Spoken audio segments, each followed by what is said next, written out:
Again, I'm Irish Luma, ESN3 weekend. I'm going to perform or demonstrate the assisting in abdominal paracentesis. This procedure is in which fluid is removed from the peritoneal cavity.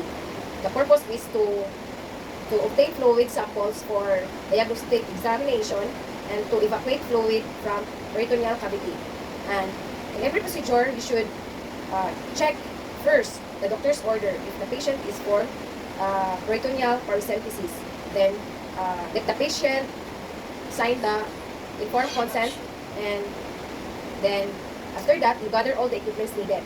I have here the materials needed for the procedure: 50 cc syringe, sterile gloves, and OS or sterile gauze, 5 cc syringe, and surgical blade, 3-way stop cup, specimen bottle, and suture, lidocaine, and cotton balls, and plaster. So after preparing the equipment needed, so you should inform the patient the procedure. You should explain to the patient. You greet the patient first and ask the patient name. So, sir, good morning. Hello, sir, good morning. I'm Irish, your nurse today. So, sir, you already signed the consent for the abdominal paracentesis.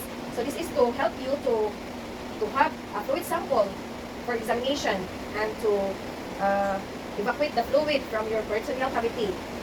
So after that, after explaining the procedure, so prepare the patient. So position the patient, let the patient sit on the edge of the bed. After that, you grip the patient's legs and expose the abdomen of the patient by using the grip. Then after that, you prep the area. So i-clean na to ang area or sterile ang area. Then inform that. Then before that, you should have the vital signs of the patient, the BP, the pulse rate, heart rate, temperature. Then record the vital signs and inform the doctor that the patient is ready. So the doctor will be the one to perform the abdominal paracentesis. So all we have to do as a nurse is to observe the patient during the procedure. If the patient is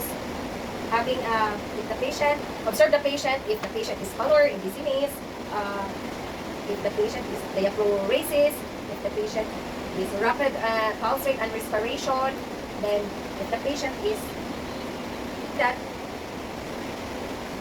then if the doctor is asking for any materials, so we should give the materials to the doctor. Then after the procedure is completed,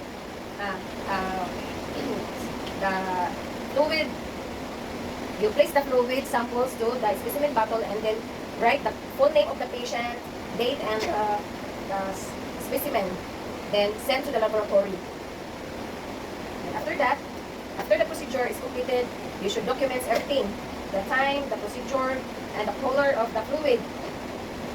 Then document the vital signs. You should have the vital signs, the post-op vital signs. Remember that for 2 hours, you should have the vital signs Q15, then Q15 for 2 hours, then every 4 hours for the 24 hours. Then go after care, and then that's all.